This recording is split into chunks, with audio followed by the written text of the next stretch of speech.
For today. So let's see here. Welcome to Exceptional Circumstances for Exceptional Learners. I am Rebecca Muller, and I'm here today with Lauren Trattina. So happy to be reconnected with a colleague who I learned so much from. And so today's discussion is focused on the readiness to learn. This is so important, especially with everything that is going on with the pandemic, not only for our exceptional learners, but for our teachers as well. So just a little bit about Lauren. Lauren has worked with a vast diversity of learners, wearing the hat of teacher, curriculum designer, behavior analyst, supervisor, and staff trainer in the US and abroad. She is actually coming to us today from Italy, which is why we had the change of time so that she didn't have to be on late into the night. So Lauren has been abroad for the past 9 years, 5 years in Belgium, and more recently in Italy. While abroad, she created the preschool to grade 2 classroom for children who are differently abled at the international school in Belgium. In addition, Lauren has trained faculty on the implementation of assessment tools, data collection, the principles of ABA, and provided support in applying these principles. Currently, she lives in Italy, where she consults for international families, lectures as a verified course sequence, faculty at Behavior Momentum India, and supervises individuals working towards their BCABA and BCBA in those remote locations. So welcome, Lauren. We're so happy to have you. It's an amazing thing with everything being online. You have the ability to talk to people from around the world, and we're all experiencing this at the same time. We're all going through the pandemic, and we are seeing how it influences us as educators and what that means for education broadly. I can't wait to get started with our conversation today. Yeah, thank you so much. It's an absolute pleasure that you invited me here today to talk to you. As you said, my experience goes from both the US and abroad, and currently I am working with international families. Most of the families I work with are in remote locations, as you said, and English is their second or third language. So it does put a little bit of a spin on the families that I work with. It's an absolute pleasure. Please, at the end of this, if you're listening, you can write any questions to Rebecca or myself or Education Revolution, and we will respond accordingly. Absolutely. So we are live on Facebook. So if you comment on there, I will be able to wrap that into our discussion today as well. All right, perfect. So today we're going to discuss readiness to learn. Get ready. Are you ready to learn? Woohoo! Bring on. Before you go into your classroom, I'm going to do some modeling because I think it's great to model for educators instead of just jumping into the PowerPoint or jumping into the lectures, which I can do, and you probably expect me to do. Now it's just a few of us here, and 2 of us are live, me and Rebecca. And I'm going to play a little game with Rebecca, and I have it coming up too. But we want to make sure our learners are ready and engaged to learn. And that engagement and motivating operation is so fundamental before we start teaching. So I'm going to play a game with you. I'm going to play a hand game with you. Okay. And you have to think of 2 actions and 2 sounds. So first I'm going to go clap, bang. Okay. I'm going to do clap, bang. You're going to add on 2 actions, and you have to have a sound for each action. Okay. Oh boy. Okay. Here we go. Wait, you have to string my 2 actions and then your 2 actions. Okay. So my action was clap with the sound clap, with the word clap, and bang. And I touched my head. Okay. And then it'll be my turn and then your turn again. So we'll do 2 rounds each. Okay, ready? Here we go. Okay. Clap, bang, boop, woo. All right, ready? Clap, bang, boop, whoop, Woo! woo, boop, woo. Okay. Okay. Clap, bang, whoop, woo, wah, wah. Okay. Oh no, what was that? Okay. All right. So clap, bang, boop, woo. You did, it was really fast. Bapwa? No. Yeah. Bapwa! Yes, Okay. that have the same action but two different sounds. So that I saw you picked up on that. That was really, really good. Okay. Now you have to add on. Oh, I got to add on. Okay. So clap, bop, boop, woo. Nope. Wah wah. Shuka shuka. Wow wow. Wow. Okay. Let me try to do the whole sequence. Okay. Um, clap, bang, boop, whoop. Woo. Right. Woo. Okay. And I forget my own sounds. Bow wow. See, like that's always This is hard. yeah, you see, it's very hard. So when this is a game that you can start in your class, and you would only pick 2 or 3 kids to do it with, and you see there's another woman who just logged on, and while you're waiting for kids to sign in, you can pick 2 or 3 different kids each time and do something, especially for the young learners. Oh, and especially with just waiting for the kids to sign on, there is this lot of this lag time, and even with warm-ups the way that you would do in class as they come in, it's just not the same. And I feel like I've been told that beginning portion of class is so important to set up what you're going to do. And a lot of times we're listening to music or doing something that is still connecting us, but it's not engaging enough. So I really like that idea. And it doesn't have to be with the whole class. No, it doesn't. And you would only pick 2 or 3 learners because it was only the 2 of us. And the action plus the sound puts a different dynamic on it, and that retention, which obviously we both did not retain. We need to work on some short-term memory activities. Really, really does help the learner. There's a lot of activities like this. I just finished my 6 bricks workshop with Lego. I suggest that you all look into it. A lot of the activities they have in the 6 bricks workshops are these class starters. And they trained with this activity with Legos, and they did activities with Legos, with sound with Legos and things like that. So I got a lot of ideas from 6 bricks as engagement starters. Yeah, I would love to have a link so that I can share that with our subscribers. That's awesome. Yeah. All right, so what we said was that readiness to learn, it's not just the students, but it's also the teachers. We all have different thresholds of stress, chaos, coping with unpredictable events, and having certain expectations for our students. Okay, so as teachers, we need to set up our students for success, and it starts with us. It starts with our frame of mind. If we're stressed, stress is contagious.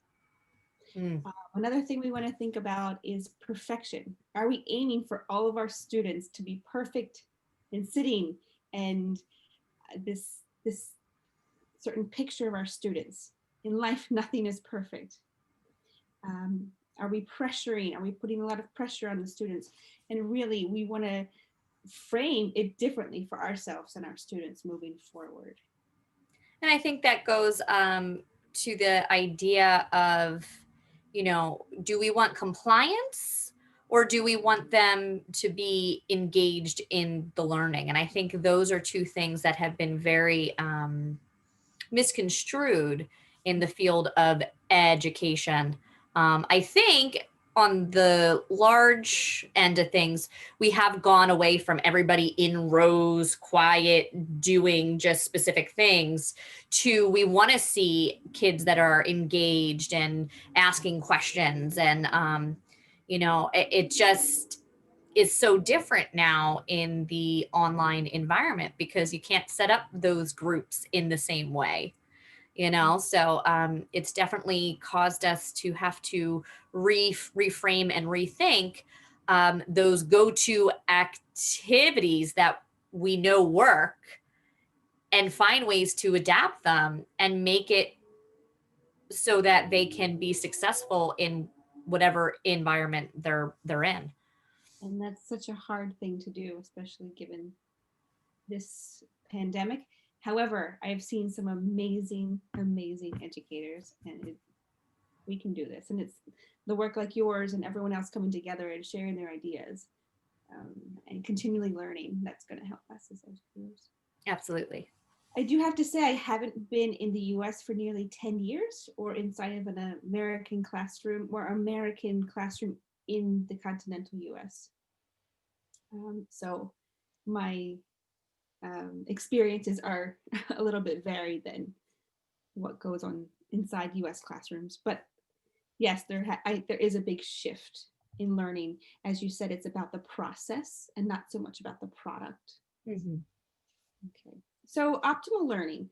Optimal learning begins with the teacher. Controlling yourself as a teacher, the foundation of your teacher is your ability to stay centered as a teacher, and the impact of your adult behavior and how it impacts your learners. So we're going to talk about that now. We're going to dive into the teacher's role of readiness to learn.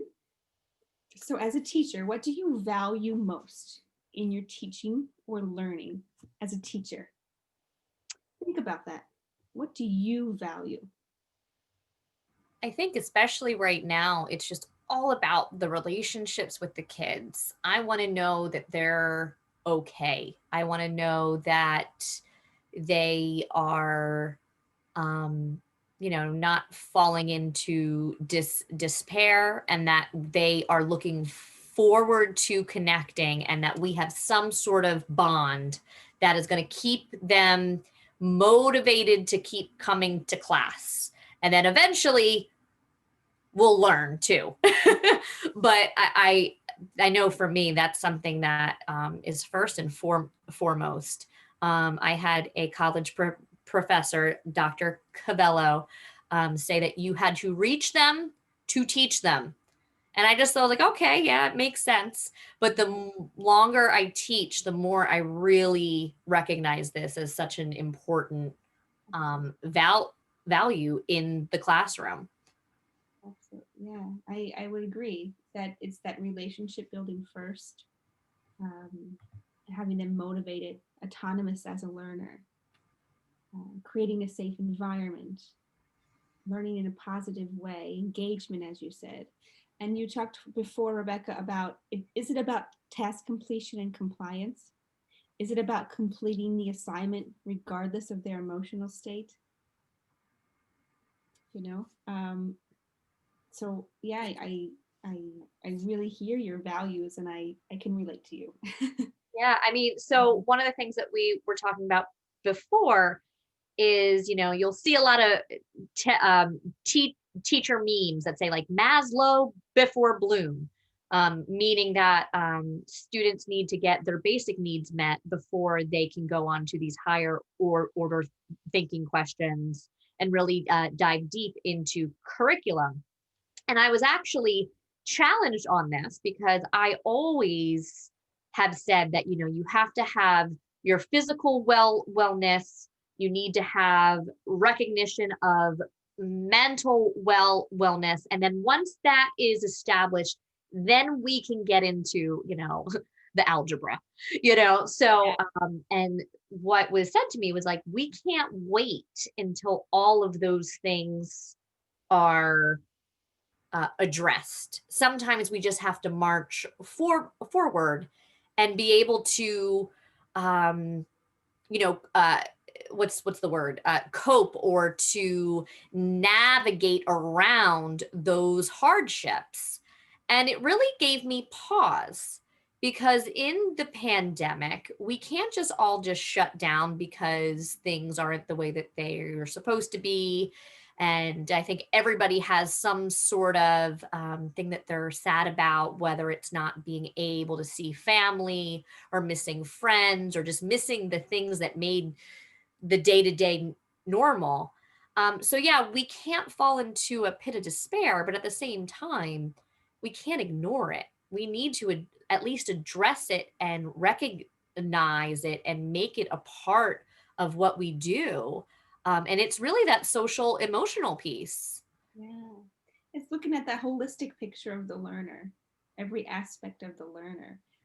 I don't know the familiarity you have with holistic teaching, holistic learning, but it is taking into account everything, the environment, as you said, the environment that has changed. How does that affect emotions? How does that affect social aspects?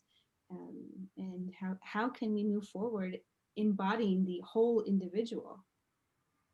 And if we're just pushing them and making them do it, they're just going to learn that that's compliance and that fundamental learning is not taking place.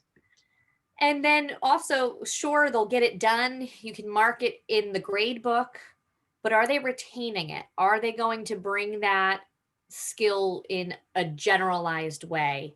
And, and this could be on all levels. If we're talking about basic kind of life skills, if they're not in a position where, today is just not the day that we're going to teach them how to do the laundry. All right. Today is a day that maybe we're going to play a little bit more with, blocks and do something that is going to bring them back in. Because the minute you're forcing or making them do a task, I just feel like that's where the disconnect goes. And that goes for all levels of cognitive ability. Everybody wants to belong.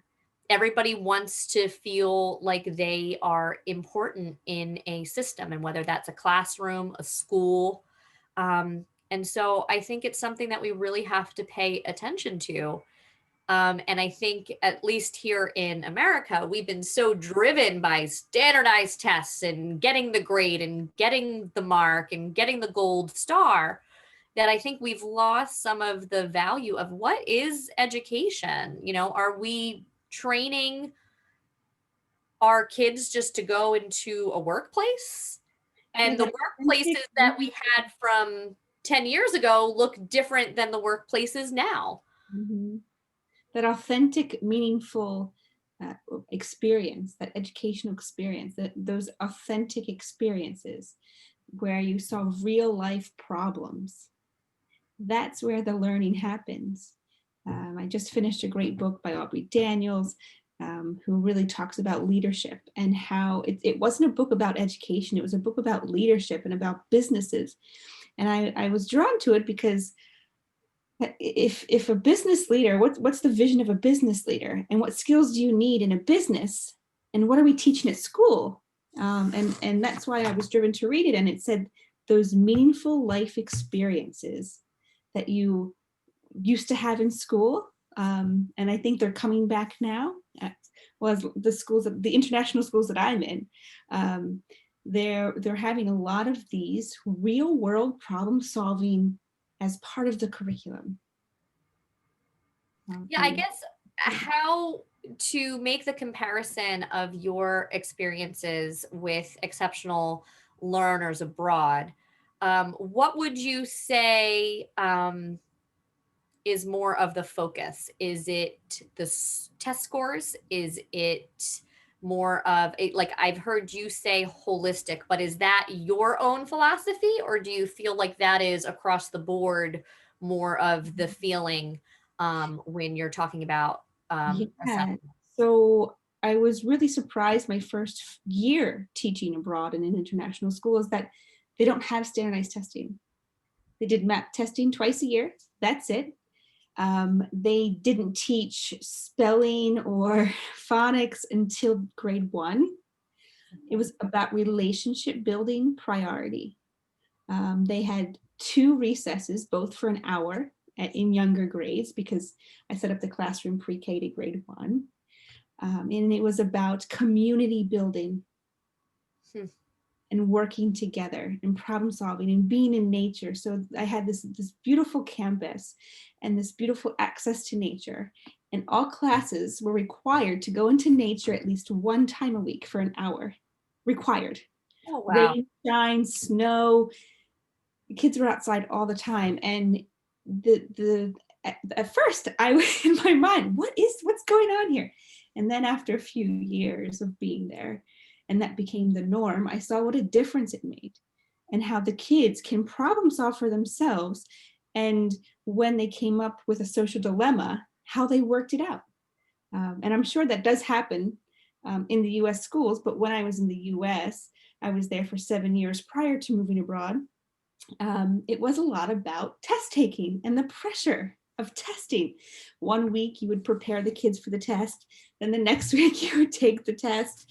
And I didn't see that, where I don't see it now with the families I work with and the international families that go to international schools or the international school that I worked at.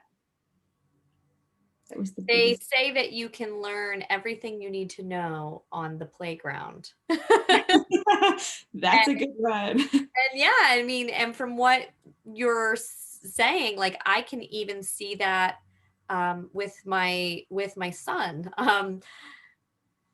Pros and cons to the quarantine life. From working from home, he's been on his own a lot, and I almost feel like he's doing better when I'm a little bit less in on top of what he's doing. He's coming to me less to ask me to fix things. He's figuring out a way. And that's just such an amazing thing to see at age 2, that we all have the ability to problem solve if given the right access. That's right. That iterativeness of learning, that problem solving and finding new solutions to things and what works for us. I think that is a huge foundation of learning as well. So what's interesting about Lauren and I, we met when we were working with relationship development intervention.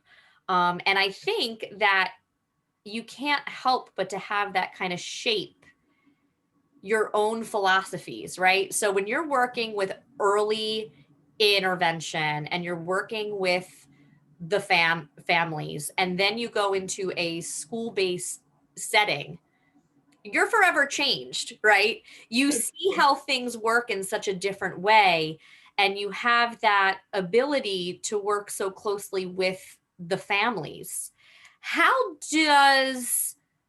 do parents and families fit into the readiness to learn? That's a great question. Again, we want to go back to values, and I'm going to talk about a choice point in a second. What our values are as a teacher might be different than a parent's values. And when we do have clients or students who have home programs, or when we're working very closely with families, it's really important to understand what the family values are.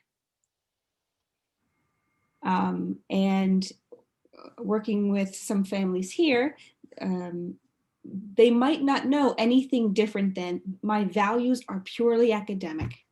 And to shift that thinking, if the values are social, emotional, as you said, if they can't attend to me, if a child can't look at me or be engaged in the activity, I don't care if they know their alphabet. It doesn't matter. If they're not with me wholeheartedly and enjoyed an activity, I don't care if they know their letters. And that's my value. Mm-hmm. So when we have a parent, and we can shape values, I'm a behavior analyst as well, as well as into RDI.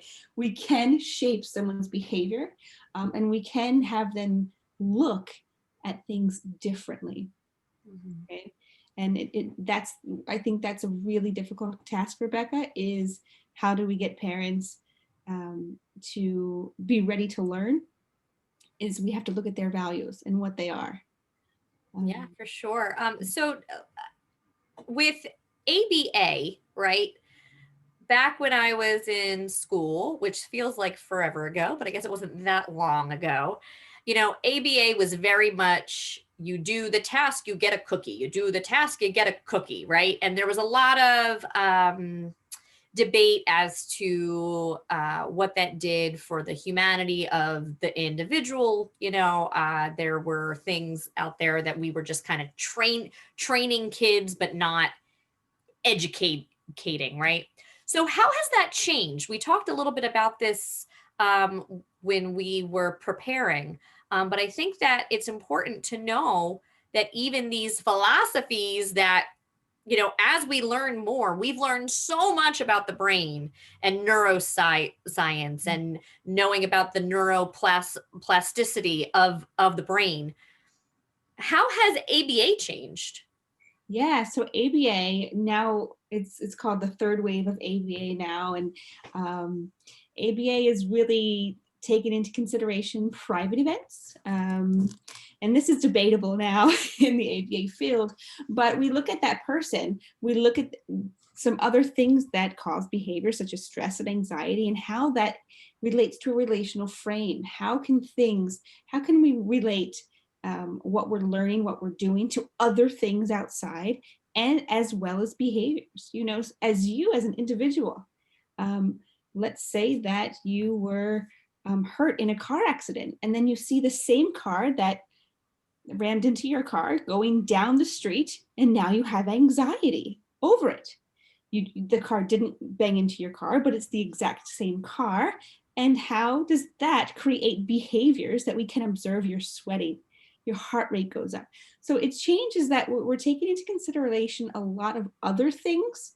And when it comes to teaching and learning, how can we take those things into consideration and accept those emotions, diffuse them, and give our students the tools to move forward and not dangle a cookie in front of them, as you said. But we're really shifting away from that. And what do you think was the main thing that caused that shift? Was there a moment in time? Was it a gradual shift? Is it just because of the current research? I'm not sure. I don't think there's just one thing to pinpoint this shift. There's a lot of work that Mark Dixon has done in regards to emotions and, as you said, treating our patients and our clients as human beings, number one, and respecting their feelings. And right now there's a really big movement for not using extinction procedures, right, or planned ignoring, and actually helping them through and giving them the tools that they need to move forward, which is as an RDI, right, relationship training. And I was really fascinated, and I went back to school for my BCBA recently, about 4 years ago, when I found that this is the new shift. And I'm really into using applied behavior analysis with adults. And that's what we're going to get into next, is one wave of our values, and how do we choose behaviors that match our values. As a teacher, as a parent, what can we do? And here's a great book. This is Acceptance and Commitment Therapy book. You can put it in your show notes too, by Russ Harris. And one thing that he talks about is something called a choice point. How are you acting and behaving according to your values? And Rebecca, you said as a teacher, you value the emotional state and well-being of your students. Mm-hmm. However, are you saying you have to sit down and finish these math problems right away? You know that's not what you value. You know it in your heart, you know it's not what you value. So we have a choice point, okay? And this choice point are the situations. These are our thoughts and our feelings.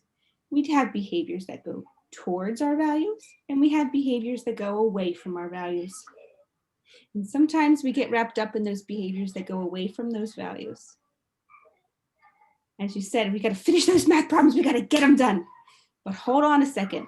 half of your class is very stressed out today. They didn't do their homework. Half of your class this week, the pandemic is going crazy, and some of their parents or grandparents were diagnosed with COVID. Your value that you said was mental well-being, and you're pressuring to do all of those math problems because you got to get them done. What's more important, having an activity where they're able to be more mindful and aware and in the moment, or is it getting everything done? I mean, I can just connect that to my own life of, I like a few weeks ago, I was really pushing. I wanted to get one of the shows done. I really loved the guest speaker, and it was a really bad week. We were back home on the quarantine. I had several of my students talking to me about the symptoms and how they were scared that they exposed their grandma, and they're crying to me, and I was trying to be supportive, and I'm rushing to get it done, and I'm in the shower, and I have like tick tock, and I said, wait a minute. There's no deadline except my own personal one. What am I doing? And I just kind of paused and I stopped and I said, you know what? Let me reach out to my guests and see how they are, because they're in New York. They were dealing with the same thing. And they said, oh my God, thank you. Thank you. Yes, we just need to pause. We'll re-look at things after the holidays, and hopefully the rates will be better and we can focus. And I was like, yes, no, that felt really good, because I think we tend to give ourselves and give our children these, you need to meet this by this point. I know my own son has been speech delayed, and those first 18 months when he wasn't getting those checks on those markers, I was freaking out, because we've created these systems, which are good because it helps us to flag things that maybe are not right. And I'm so grateful that we started early intervention, so that, he is gaining the skills, and we've added on OT and some of other things that I really think are going to help him. But, everybody kind of said to me, just wait. He's gonna bloom when he's ready.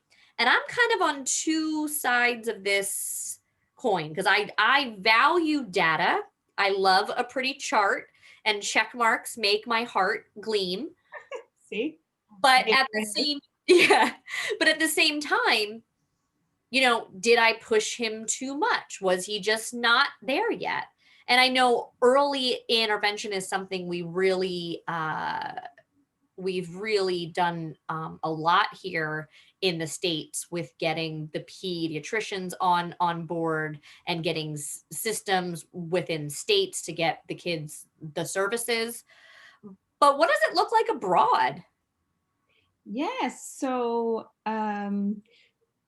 wait, I'm going to go back to choice point quick, and then I'll tell you that choice point is that moment in time when you choose between a value consistent behavior and a value inconsistent behavior.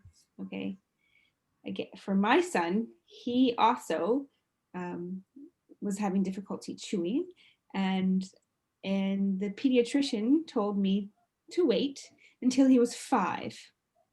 I did a speech assessment on him, and he was speech delayed, and it was just wait. Early intervention isn't so common here. Some kids do get it, that need it, but it's not like the US. And I remember in university, I was doing some early intervention, and they're right on it. You get it right away, and they intervene. And I went back to the US, and we went to Children's Hospital of Philadelphia, and we did get some different recommendations there, some more prompt responses and interventions there.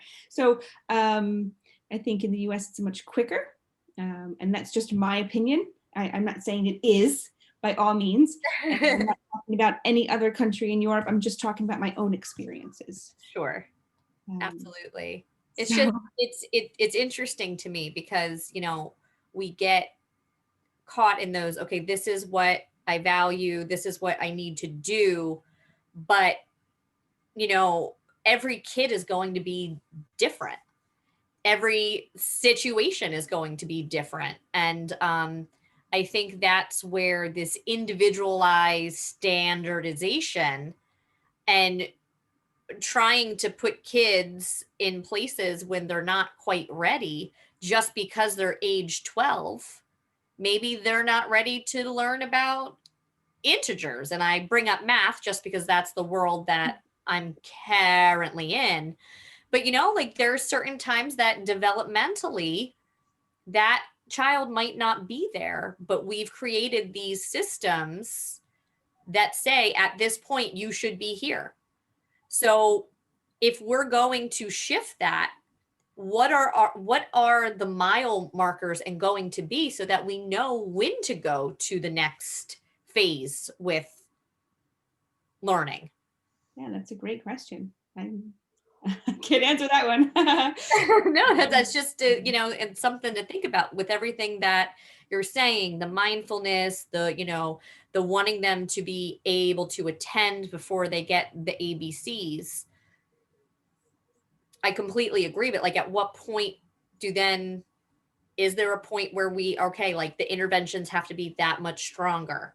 And then what are they? And this is just kind of me storming off the cuff. Because I do think there's some amazing research out there. Like I can't wait to look into AIM. And remind me what AIM stands for again. Oh, it stands for accept, identify, and move.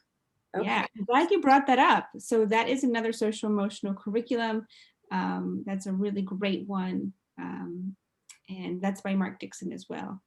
So there's AIM and then there's ACT. And what's the ACT? So ACT is acceptance and commitment therapy, which is more, there is acceptance and commitment therapy for children. I have that book as well. I really like, though, personally, to use a lot of ACT with my clients, parents, and supervisees. So I supervise those and talk about like, what are your values? How can you meet them? If you are having a rough patch, they talk about the hexaflex, accepting your emotions. How do you diffuse them? How do you work through them? And not saying you don't have emotions and shutting the world off. It's what emotions do you have and how can we move forward with them? Yeah, I mean, and that's something that has taken me a long time to, not just push it away and I'm happy, I'm positive, let's go. Like, and with my students say, today's been a tough day, and making that okay to be, it's okay to not be okay at certain times. Absolutely. And I don't really think that's been, we're all supposed to be Instagram perfect at all times. We have to be ready on a dime to show the world that we're in it even when we might not be personally. So it's and I think that kids do that a lot in classrooms. And one of those things with the values and going towards your values is that noticing, naming, and acknowledging your thoughts and feelings. It's that grounding and centering. So not only you value the emotional state of and well-being of your students. And Rebecca, what you just said is, it's also important for me. So we know that modeling is a huge way to teach, right? So if we model for the kids, today I have a lot of anxiety. And name it. My anxiety means that my heart's racing a bit. I'm just feeling flustered, and you can talk about all the things that happened. And this is what I'm going to do about it. Before we start class, I'm going to do, and I have in the next few minutes, I'm going to talk about some breathing exercises that you can do for your students. So we need to model for our students our emotions and how we cope. That is huge. That's huge, huge, huge. We expect them to do it. Mm. You know, we want to give them the tools, but when they see it, that's power. That's powerful. And we're all human. And it goes back to what you said. It's that relationship building. Everything is built on your environment and the people within your environment. And here we are. So I'm starting to feel some anxiety. Before we start class today, I just want you to know that I had a really tough time. I didn't sleep last night. So here's what we're going to do. We're going to take 3 deep breaths. And after each deep breath, we're going to hiss like a snake. Watch, I'm going to show you one, for example.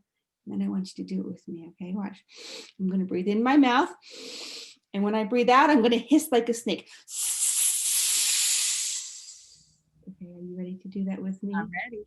And you can be as loud and silly snake as you want. We're going to breathe in through our nose and out through your mouth. So I gave you the direction. I modeled it. And now you're going to imitate what I did. Let's do it all together for the first one. Ready? Breathe in. 1, 2, 3, and out like a snake. 1. Okay, let's do it again. Breathe in through your nose. And out like a snake. That's 2. We have 1 more to go. Get ready, breathe in. And out like a snake. And that's 3. Thank you so much. That really helped me get all my bad energy out. Thank you. So that's how you could model for your students. You've always been so good at like I would be observing you in one of your classes, and like whatever you did, I'm like, yeah, I want to do that. Like you just have such an energy that I just love. Like I love the way that you model, and you're so precise and clear. And I think that's so important, because I think we have the tendency to just jump in. Yeah. All right, we're going to go, we're going to do it, we're going to get it done. And then we're going to sit here and you're going to get the work and we're going to check it off. And I think that just pausing, getting ready, not jumping right in, but still having something engaging that's not just filler, like the head, shoulders, knees, and toes thing that we Yeah. at the beginning. Is just, I think you brought up some amazing points and great resources. The one thing, and I feel like you have so much more to offer too, but I just wanted to kind of throw out there about your mindful ABA, because you've been and doing amazing programs too, Thank you so much. with some people who are really connecting the ABA with the mindfulness practice, which has really become mainstream at this time and just so important. So we have about 10 minutes left. Okay, let me power through. So much more to talk about. So okay, I'm gonna just keep chatting really quick. Exactly what you said. It's about responding and not reacting. How can we give them the tools to respond and not react? I do want to stop here for a second. I'm going to skip a few. I want to talk about how can we teach these readiness skills to kids. So we talked about the teacher and how we have to be ready, but how can we teach it to kids? And before I talk about how we can teach it to kids, I want to talk to you about the brain and how the brain works just for 2 minutes. So we have something in our brains called the prefrontal cortex, the PFC. Sometimes you'll hear it. And that's responsible for paying attention, engaging, problem solving. That's where our executive functioning skills are. And it helps us organize information. When we're stressed, this part of the brain often shuts down. So when we think about the pandemic, we think about the prefrontal cortex and all of those problem solving and decision making. And if it's shut down or shut off even a little bit, our amygdala kicks in, and that takes over that flight or fight response. Your heart is faster, you're quick, and your senses sharpen, and everything's tight. And it's like a survival instinct where that amygdala comes in. That's why it's always important that our learners need to get ready to learn. So those executive functioning and developmental areas such as physical, intellectual, social, emotional, they work collaboratively together and they grow together, especially in school-aged kids. Okay, when we provide these opportunities for the brain to think differently, or these tools where they can engage in learning, it changes the brain. That neuroplasticity changes. Actually, we can do this as teachers, and we can set them up for independence in the future when they experience stress. This is an even more reason why to create that compassion and understanding learning environment, providing tools to handle emotions while setting that learning opportunity up for success. All right, our goal is to respond, not react. That optimal teaching is when both you and your student are ready. And what I mean is responding before it happens. We need to give them the tools before they have these stress triggers. And we don't want to react. We don't want to say, okay, now you have the stress triggers, this is what you should do. We want to give them the tools before, that antecedent strategies before, the positive behavior supports before. Okay, so how can we do this? So we talked a little bit about some of the things we can do is naming our emotions. You can do those brain warm-up activities, which are quick. They're often play-based. Body movement things are great. Memory sequencing, as we did in the beginning. Another one I really like is throw it in the air. How many times can you clap? Do the same as me. And I want to go back to mindfulness. Huge, huge part of readiness to learn. I modeled mindfulness breathing, hissing like a snake. It depends on which population of learners you have. You can do a lot of things. There's snake breathing, bunny breaths, birthday breaths. So like you pretend you have a birthday cake and we're gonna blow out the candles, get ready. You know, the biggest breath you could ever take. And even stopping in your lesson and doing this could refocus the learner for them to be ready to learn. If you have a chance, Kristen Race is a really great author. I just finished reading her book. It's a mindful parenting book. That was a really great book. I'm reading this book now, Happy Teachers Change the World. Love this one as well. As you can see, I'm a big book reader. This is a really great one for strategies in the classroom. Oh, nice. For you and your students. And who is that by? I feel like I've This seen is by Thich Nhat Hanh. He's and Catherine Weir, and it's forwarded by John Kabat-Zinn. These are all like gurus. mindfulness based then. These are like gurus in the world of mindfulness. And they have all these really great fun things you can do, amusing mindfulness. Even through Zoom you can do it, like the bunny breath. I don't think they coined bunny breaths, but you like you know, it's like a bunny, you like hop 3 times in and then let it out. So there's a lot of great things you can do with your learner, but I would say when it comes to some of these breathing exercises, you have to know your learners. Yeah. And the thing when you go back to RDI, you have to look at that nonverbal communication. What are they doing? How are they showing us with their body that they're not ready and they're not with us? And that's so hard when they are not sharing their screen in Zoom land. You know, we've tried to put, you know, the different polls or putting a question in the beginning of an activity. And, you know, it's just not the same as when you can read a person's body language. And there is this underlying thing, especially in the world of special education, intuition. And that's just one of those things. I don't know if it can be taught, but it's definitely, you know, I think certain people are drawn to this profession because they have that empathy gene and they have that ability to really connect with another person. And, you know, I hope that is the driving force to try to help, that they want to be an educator and to connect with the child.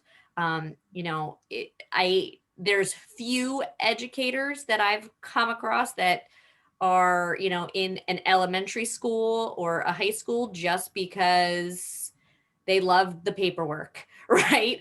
There has to be that little piece, and that intuition comes from also and being very self-aware, which is a constant practice. And I think that it's okay not to have it all done before you walk into a classroom. For anyone who is looking to go into the profession, you learn on the job, and you can learn by doing it with the kids. I've learned so much by being able to see the way that they think and to kind of build from that, and to kind of create that classroom environment together, because I don't think I've ever had the same type of class twice. Yeah. Every person brings a different vibe, a different experience, a different background, and being adaptable and flexible with that is so important, because otherwise you're setting yourself up for feeling like you're a failure because I did it this way and it's supposed to work the same way. Not in special ed. I could say that for sure. I every year I think I'm going to plan out my lessons and that's what I'm going to do, and based on where the kids are, that's how I have to adapt and change things, and maybe wait a little bit longer to finish a topic that in my head, when I planned this, we were going to be done that a week ago. Yep. But knowing that that's okay. And while I feel like we have a little bit of flexibility with that in the special education realm, I hope that that becomes, because that's just good teaching.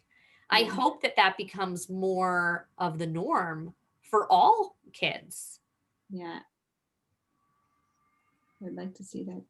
Yeah, but we have to meet our requirements and our check marks and our whatever. And dot your eyes, right? Yeah. Absolutely. So it's an interesting time in education.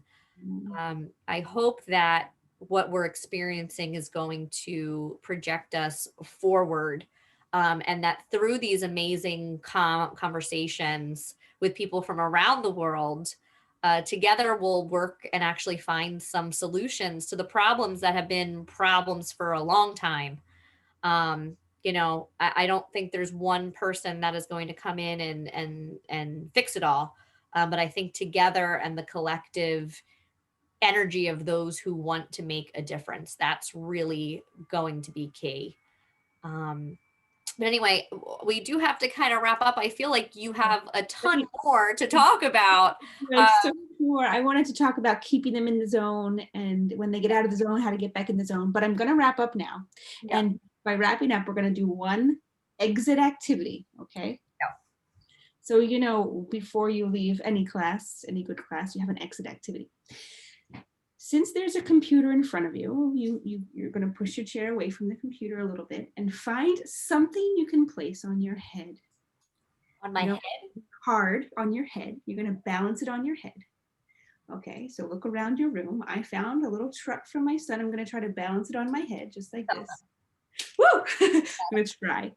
And I'm going to tell you something I learned today while balancing this on my head. Woo! Okay, now don't sit too close to your computer because we don't want to hurt your computer. Okay, are you ready? All right, here we go. I'm balancing on my head. Okay, today I learned that Rebecca is still an amazing educator, changing the lives of so many people, and I'm so happy I got this opportunity to talk to her today. Rebecca, what did you learn today? I learned that I have many more books to read to get onto my shelf, and that I want to find the Zen that Lauren has found to be so calm. Little did you know that Lauren is expecting within a couple weeks, days? Weeks, Oh boy. So the fact that you made this time, and I did so well. I did so well. I'm so glad I wore a headband today too. But no, I'm just so grateful that you connected, and I hope that this is the first of many conversations. Your intellect, your enthusiasm. I miss working alongside you, and maybe one day that will be a reality. Maybe You never know. abroad. You never know. Oh, it was great. And please, if anyone has any questions or any other ideas, we're here to share ideas about how to make education even better. Absolutely. So we, all of the books and the different programs that Lauren mentioned, I will be adding on the site. Our next show will probably not be until January at this point. Many people are just getting ready for the holidays. But that said, we're already signed up from January to March with so many amazing individuals. So while we're taking a little break in the next few weeks, we have plenty more to come. So I thank you again. I wish you well in your journey, and hopefully I'll talk to you soon. Yeah. Thanks again, Lauren. Hello. All right. Stop live stream and stop recording.